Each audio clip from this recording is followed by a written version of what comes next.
Hello everyone, ನಮ್ಮ video motor ಚಾನಲ್ಗೆ welcome. ಈ ಸ್ವೀಟ್ ನೋಡಿ ನಿಮ್ಮ ಚೈಲ್ಡ್ಹುಡ್ ಡೇಸ್ ನೆನಪಂತ ಅಥವಾ ಸ್ಕೂಲ್ ಡೇಸ್ ನೆನಪಾಯ್ತಾ? ಎಸ್, ಅಫ್ಕೋರ್ಸ್ ಬರಲೇಬೇಕು. ಬಿಕಾಸ್ ಈ ಸ್ವೀಟ್ ಹೆಸರು ಬಂದು ಹಾಲ್ಕೋವಾ.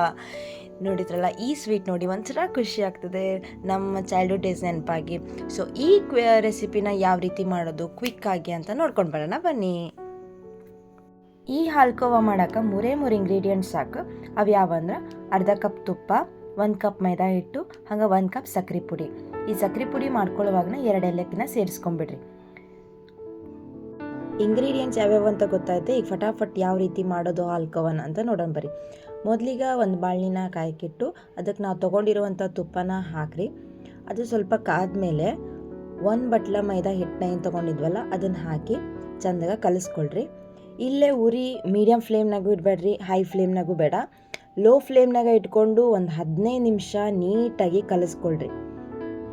ಈ ರೀತಿ ಟಿಪ್ಸ್ ನೀವು ಫಾಲೋ ಮಾಡಿದ್ರಿ ಅಂದ್ರೆ ಸ್ವೀಟ್ ತುಂಬ ಸಾಫ್ಟ್ ಸ್ಮೂತಾಗಿ ಬರ್ತೈತಿ. ಹಂಗೆ ನಾವು ಏನು ಸಣ್ಣರಿದ್ದಾಗ ತಿಂತಿದ್ವಲ್ಲ ಆ ಪೇಡದ ಟೇಸ್ಟೇ ಬರ್ತೈತಿ. ಆಮೇಲೆ ನೀವು ಲಾಸ್ಟಿಗೆ ಅದನ್ನ ಶೇಪ್ ಕೊಡುವಾಗ ಪುಡಿ ಆಗೋದು ಅದೆಲ್ಲ ಪ್ರಾಬ್ಲಮ್ ಆಗೋದಿಲ್ಲ. ನೋಡಿರಿ, ಈ ಥರ ನಿಧಾನವಾಗಿ ಲೋ ಫ್ಲೇಮ್ನಲ್ಲಿ ಇಟ್ಕೊಂಡು ನೀವು ಮಿಕ್ಸ್ ಮಾಡ್ಕೊಳ್ರಿ. ಎಲ್ಲ ತುಪ್ಪ ಮತ್ತು ಮೈದಾ ಹಿಟ್ಟು ನೀಟಾಗಿ ಮಿಕ್ಸ್ ಆಗಂಗೆ. ಅಲ್ಲೇನೋ ಗಂಟು ಏನಾದರೂ ಬಂತಂದ್ರೆ ಅದನ್ನ ಅಲ್ಲೇ ಚಮಚದಲ್ಲೇನ ಹೊಡೀರಿ.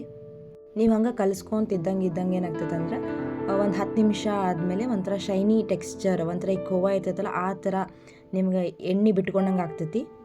ಒಂದು 15 ನಿಮಿಷ ನೀವು ಲೋ ಫ್ಲೇಮ್ನಾಗ ಇಟ್ಕೊಂಡು ಕಲಿಸ್ಕೊಂಡ್ರೆ ಈ ಥರ ಒಂಥರ ಕೋವಾ ಥರ ಬರ್ತೈತಿ. ಅದಾದಮೇಲೆ ಅದನ್ನ ಒಂದು ಪ್ಲೇಟಿಗೆ ಟ್ರಾನ್ಸ್ಫರ್ ಮಾಡ್ಕೊಳ್ರಿ. ಟ್ರಾನ್ಸ್ಫರ್ ಮಾಡ್ಕೊಂಡಾದ್ಮೇಲೆ ಇದಕ್ಕೆ ನಾವೇನು ಸಕ್ಕರೆ ಪುಡಿ ಮಾಡ್ಕೊಂಡಿದ್ವಲ್ಲ ಅದನ್ನು ಆ್ಯಡ್ ಮಾಡಬೇಕೀಗ.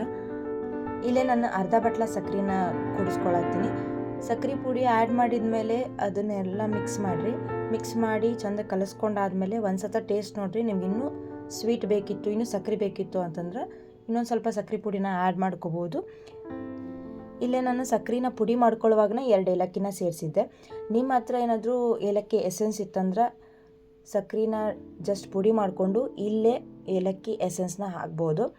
ಇಷ್ಟು ಕಲಸಿದಾದ್ಮೇಲೆ ಒಂದು ಪ್ಲೇಟಿಗೆ ತುಪ್ಪ ಹಚ್ಚಿ ಪ್ಲೇಟಿಗೆ ಅದನ್ನ ಟ್ರಾನ್ಸ್ಫರ್ ಮಾಡ್ಕೊಳ್ರಿ. ಇಲ್ಲಿ ನೀವು ಸ್ವೀಟ್ ಬಾಕ್ಸ್ನ ಒಂದು ಮೌಲ್ಡ್ ಥರ ಯೂಸ್ ಮಾಡ್ಕೋಬೋದು. ಸ್ವೀಟ್ ಬಾಕ್ಸ್ನಾಗೂ ಕೂಡ ನೀವು ಹಾಕಿ ಅದನ್ನು ಟ್ರಾನ್ಸ್ಫರ್ ಮಾಡ್ಕೋಬೋದು. ಈ ಥರ ಪ್ಲೇಟಿಗೆ ಹಾಕಿದ್ಮೇಲೆ ನೀಟಾಗಿ ಸವರ್ಕೋಬೇಕು.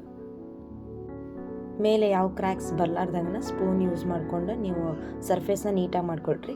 ಆಮೇಲೆ ಇಷ್ಟು ಮಾಡ್ಕೊಂಡಾದ್ಮೇಲೆ ಇದನ್ನ ಒಂದು ಅರ್ಧ ಗಂಟೆ ಫ್ರಿಜ್ನಾಗ ಇಡ್ರಿ. ಫ್ರೀಝರ್ನಲ್ಲಿ ಏನು ಇಡೋ ಅವಶ್ಯಕತೆ ಇಲ್ಲ. ಅರ್ಧ ಗಂಟೆ ಫ್ರಿಜ್ನಲ್ಲಿ ಇಟ್ಟಾದಮೇಲೆ ಈ ರೀತಿ ನೀವು ಅದನ್ನು ಕಟ್ ಮಾಡ್ಕೋಬೋದು. ಫ್ರಿಜ್ನಲ್ಲಿ ಇಟ್ಟಿರೋದ್ರಿಂದ ನಿಮ್ಗೊಂದು ಗಟ್ಟಿಯಾದಂಥ ಒಂದು ಈ ಥರ ಟೆಕ್ಸ್ಚರ್ ಬರ್ತೈತಿ. ಇಷ್ಟು ಮಾಡಿದ್ರೆ ನಾವು ಸಣ್ಣರಿದ್ದಾಗ ತಿನ್ನಂಥ ಈ ಸ್ವೀಟ್ ಪೇಡ ರೆಡಿ ಆಗ್ತೈತಿ. ನೀವು ಸಣ್ಣರಿದ್ದಾಗ ಇದಕ್ಕೆ ಏನಂತ ಕರಿತಿದ್ರಿ ಅನ್ನೋದನ್ನು ಕಮೆಂಟ್ ಮಾಡಿರಿ. ಹಾಗೆ ಈ ಈಸಿ ಸ್ವೀಟ್ ರೆಸಿಪಿನ ನೀವು ಕೂಡ ಟ್ರೈ ಮಾಡಿರಿ. ಇಷ್ಟ ಆಗಿದ್ರೆ ಪ್ಲೀಸ್ ಲೈಕ್ ಮಾಡಿ, ಶೇರ್ ಮಾಡಿ. ಹಾಗೆ ನೀವೇನಾದರೂ ಸಬ್ಸ್ಕ್ರೈಬ್ ಮಾಡಿದ್ದಿಲ್ಲ ಅಂದರೆ ಪ್ಲೀಸ್ ಸಬ್ಸ್ಕ್ರೈಬ್ ಮಾಡೋದನ್ನು ಮರಿಬೇಡಿ. Thank you for watching.